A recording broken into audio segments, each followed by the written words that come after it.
Hello friends, कैसे हैं आप लोग। Welcome to my YouTube channel Amit Talda classes. ये वीडियो प्योरली जैसे कि आप कैप्शन देख रहे हैं स्विच वर्ड स्कीम के ऊपर है।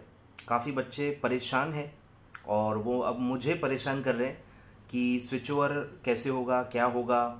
अगर उनका एक आध ग्रुप निकल गया तो न्यू में जब वो स्विच ओवर होंगे तो क्या होगा। तो सबसे पहली बात, चलिए वीडियो स्टार्ट करते हैं, टॉपिक स्टार्ट करते हैं कि दिसंबर 19 तक ऑप्शनल है स्विच ओवर। ठीक है, पहली बात, दिसंबर 19 तक कंपलसरी नहीं है, आप ओल्ड कंटिन्यू कर सकते हो, कोई प्रॉब्लम नहीं है। पर आप वॉलेंट्रीली न्यू में स्विच ओवर कर सकते हो। ठीक है, पहली बात कि दिसंबर 19 तक वॉलेंट्री है, मतलब जून 2020 जो अटेम्प्ट आएगा वहां आपको कंपलसरीली सारे लोगों को न्यू सिलेबस में एग्जाम देने हैं, ओल्ड सिलेबस डिसकंटिन्यू हो जाएगा। ठीक है, तो पहला पॉइंट क्लियर हो गया कि अभी भी वॉलेंट्री है, अभी आपको कंपलसरी नहीं है, आप ओल्ड कंटिन्यू कर सकते हो। पर कुछ लोग चाहें तो वॉलेंट्रीली कन्वर्ट कर सकते हैं। ठीक है, अब कैसे होगा, एग्जम्पशंस कैसे कैरी फॉरवर्ड होंगे, ये लोगों को जानना है। ठीक है, कि दिसंबर 19 में या अभी जून 19 में या जून एंड दिसंबर 19 में जो भी आप एग्जम्पशंस या जो भी ग्रुप्स आप पास करोगे, मतलब आप पूरी तरह से पास नहीं कर पाए, पूरी तरह से पास कर पाए तो बात खत्म। लेकिन अगर आप पूरी तरह से पास नहीं कर पाए, एक आध ग्रुप पास हो गया या कुछ सब्जेक्ट्स एग्जाम्ड हो गए 60+ क्राइटेरिया से, तो फिर वो कैसे कैरी फॉरवर्ड होंगे और आपको कौन कौन से सब्जेक्ट्स देने पड़ेंगे। ठीक है, ये अपन डिस्कस कर रहे हैं। और सबसे पहली बात मैं भी बता दूं कि मेरा पॉइंट ऑफ व्यू क्या है इस पे, कि आपको स्विच वर्क करना चाहिए कि नहीं। वॉलेंट्री की बात कर रहा हूं, दिसंबर 19 के बाद तो आपके पास ऑप्शन ही नहीं है, आपको कंपल्सरीली स्विच वर्क करना है। बट कुछ लोग वॉलेंट्रीली भी सोच रहे हैं। ठीक है, तो उनके लिए मैं पहले ही बता दूं कि वॉलेंट्री स्विच ओवर आप मत करो। ठीक है, मत करो, मेरे हिसाब से मत करो। रीजन बीइंग कि आपको 2 सब्जेक्ट्स न्यू ऐड हो जाएंगे, 2 सब्जेक्ट्स न्यू ऐड हो जाएंगे। पहला सब्जेक्ट न्यू ऐड होगा SBEC, setting up of business entities and closure, और एक दूसरा नया सब्जेक्ट ऐड हुआ है SFM, strategic and financial management. ठीक है, ये 2 सब्जेक्ट पूरे न्यू ऐड हुए हैं। ठीक है, ये एक रीजन है कि क्यों स्विच ओवर नहीं करना चाहिए।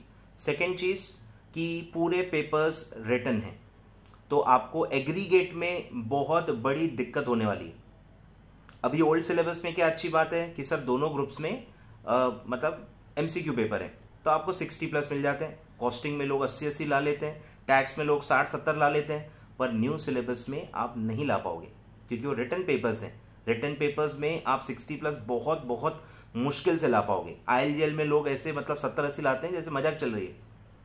तो ये पॉसिबल है, ये सिर्फ ओल्ड में पॉसिबल है। न्यू सिलेबस में 80-90% मार्क्स मतलब लाना बहुत मुश्किल है, बराबर। और न्यू का कितना रिजल्ट आया सबको पता है, काफ़ी पोस्ट वायरल हुए हैं, काफ़ी लोग देख रहे हैं कि न्यू सिलेबस का रिजल्ट भी काफ़ी कम आया है। भले वो न्यू है, पहला अटेम्प्ट था, पर फिर भी रिजल्ट काफ़ी कम आया है। ठीक है, तो इतना एक्सपेक्टेड नहीं था।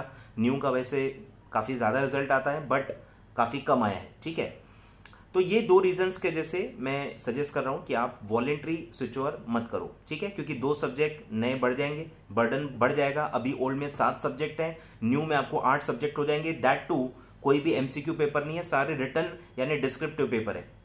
तो एग्रीगेट निकालना भी बहुत बड़ा मतलब प्रॉब्लम हो जाएगा, क्योंकि आपको एग्रीगेट मतलब सब में किसी में तो 60+ चाहिए होते हैं ना एग्रीगेट के लिए, तो 60+ लाना आप मतलब काफ़ी मुश्किल हो जाएगा। ठीक है, तो ये मैंने पहले ही बता दिया। मतलब जिनको वॉलेंट्री स्विच ओवर करना ही नहीं है तो माइंड क्लियर है आपका। ठीक है, अब जिनको स्विच ओवर करना है या जो दिसंबर 19 के बाद जो अब कंपल्सरी स्विच ओवर होने वाला है वो कैसे होगा, वो भी मैं आपको बता देता हूँ कि सब्जेक्ट वाइज कैसे कैरी फॉरवर्ड होगा। सबसे पहला जो मिथ है, जो गलत लोगों को जानकारी है कि उनको लगता है कि सर मैं ओल्ड में ग्रुप 1 मॉड्यूल 1 पास हूँ तो न्यू में भी मॉड्यूल 1 पास हो जाऊंगा, बस मुझे न्यू में मॉड्यूल 2 देना पड़ेगा।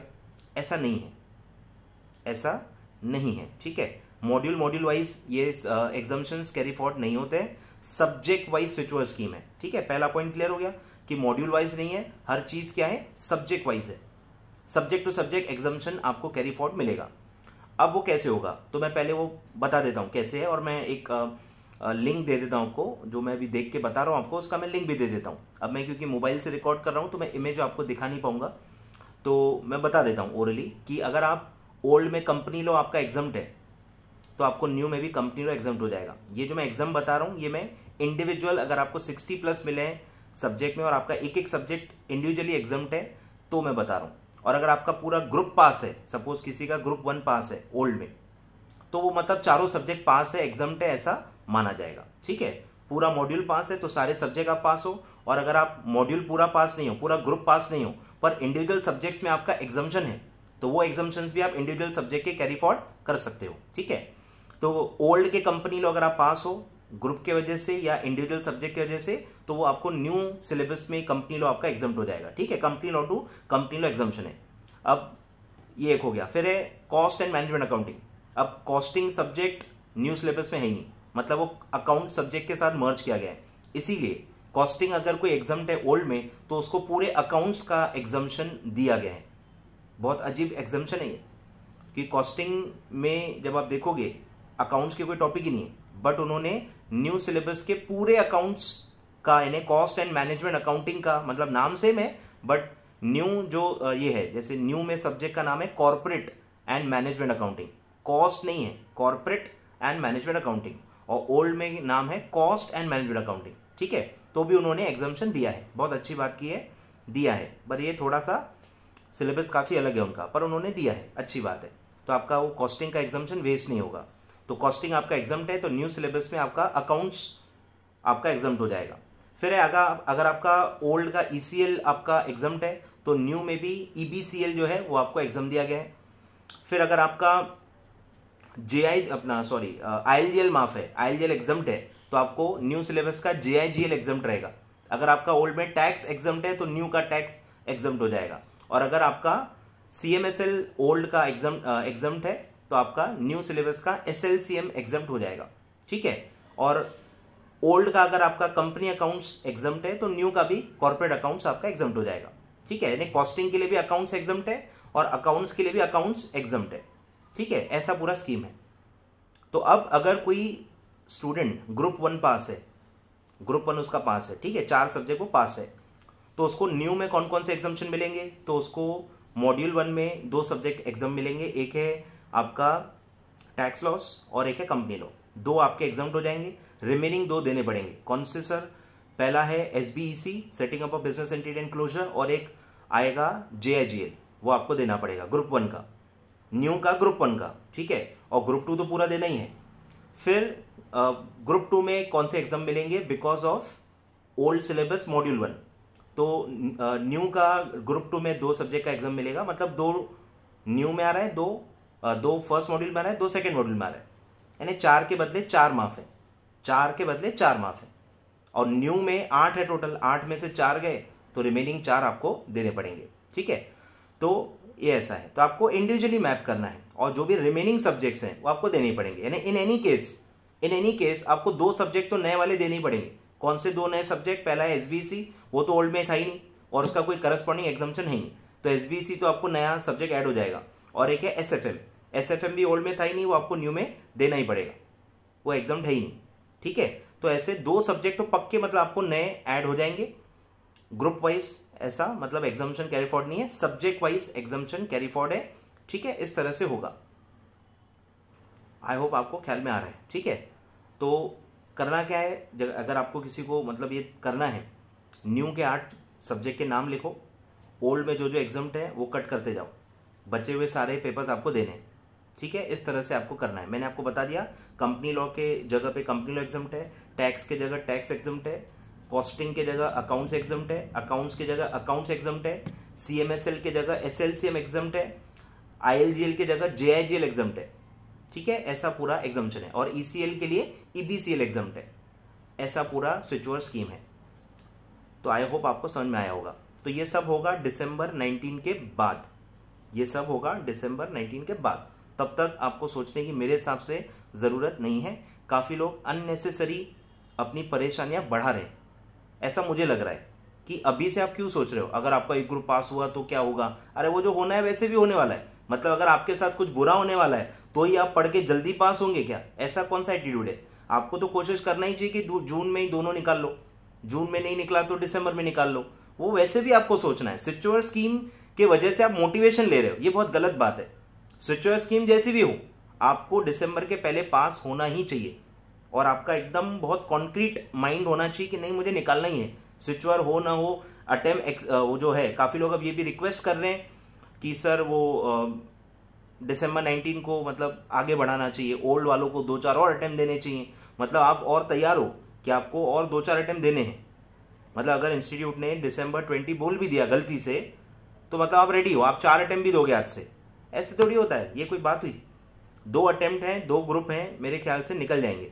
वो दोनों अभी दे रहे हो तो भी एक आध अभी निकल सकता है, एक आध बाद में निकल सकता है, या अगर आप एक एक करके दे रहे हो तो भी अभी भी दिसंबर में आप निकाल सकते हो।